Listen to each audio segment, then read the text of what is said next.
Alright, let's talk Spider-Man Into the Spiderverse. So, with it being Christmas Eve, I figured it might be a good time to catch a last-minute movie, and I hadn't seen Into the Spiderverse yet.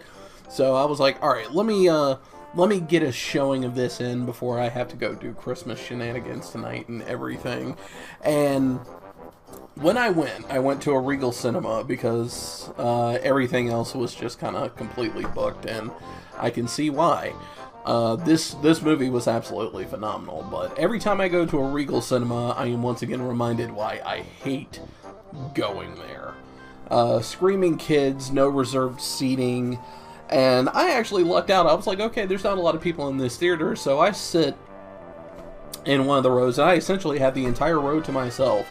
And right into the last bit of the previews, a group of like 4 or 5 dudes walks in, and they look at my row of seats, and they see me sitting there, and proceed to march in and sit right next to me. And I'm just kind of sitting there going like, okay, like, you had 20 other seats to choose from. You had to choose the one where I was sitting at. Like, you had to sit right next to me and try and attempt to muscle me out of a footrest, armrest, and a footrest, I guess. But muscle me out of an armrest type of deal, and I just sit there and like, I just go, get up and walk like 2 or 3 seats down the row, and they were like, what's your problem? And I was like, you could have picked any other seat. You had to sit right next to me, man. You are invading my private space, dude. Every time I get reminded why I love theaters with reserved seating. I don't know. Alright, so let's actually get into the movie. So, let's see here. We have had 3 Sam Raimi Spider-Man movies. We have had 2 Sony Spider-Man movies. We have now had a Marvel Cinematic Universe Spider-Man movie. And now we have an animated Spider-Man movie. And I gotta admit, within the first hour of this movie, this became my favorite Spider-Man movie ever. Ever, ever, ever. So the plot is actually pretty simple. Kingpin has set up this type of device, I won't tell you why, I'm going to try and keep it relatively spoiler-free, that has ripped a hole in the multiverse and has sent a bunch of other Spider-Mans into our world where we center around our main character, Miles Morales. Now, Miles Morales, he has been an awesome character ever since he's shown up on the comic book scene. He is one of those characters that really, I feel, needed to happen to give more representation to the Hispanic and the Black community when it comes to superheroes, because let's be fair, there's not a whole lot of them. And he's always been a very interesting character, he's always been a very well-written character, and he takes center stage in this movie, and he just knocks it out of the fucking park. And he has a great cast around him. The Peter Parker that we see in the movie, you'll see a couple Peter Parkers, actually, so... But the one that tends to focus on in the movie is kind of a down in his luck type of Peter Parker. Like, nothing ever really went right for him. Being Spider-Man kind of cost him everything, and now it's kind of up to him to kind of put Miles through his paces so he can be the Spider-Man that he is supposed to be. And it's very well done, it's very well written, it's very funny. And you'll get me on board almost immediately when something is not only good storytelling, but it's also really funny. I'm always on board when it comes to that stuff. I'm also big into the whole multiverse thing, and this movie grabbed those reins, like, unapologetically, and just ran with it.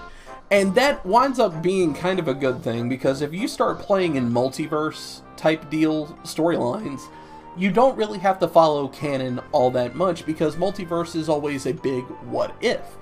And that's where you see stuff like Spider-Gwen, or Spider-Man Noir, or Spider from the year 3039, who is basically a little spider that is controlling a giant mech, and then I'd be remiss if I didn't mention Spider-Ham. So, Spider-Ham is such a weird character, yet he's immensely popular, and I will never understand why. But when you do multiverse, you can kind of get permission to just kind of tell the story how you see fit, and they did that extremely well here. Animation style took me a minute to get used to. I'm not a big fan of the almost stop-motion looking CG, but it kind of grew on me, and the more I looked at it, the more fluid it got. So maybe that was just, I don't know, the eyes playing tricks on me, maybe my eyes getting used to the animation style, but I've never been a big fan of the whole it looks like stop motion type deal. Like, the Wallace and Gromit movies always did it. A lot of old school claymation movies did it. More recently, I want to say like a year or two back, there was a Peanuts movie that came out that had that very jarring, staggered frame rate animation style, and I didn't like it.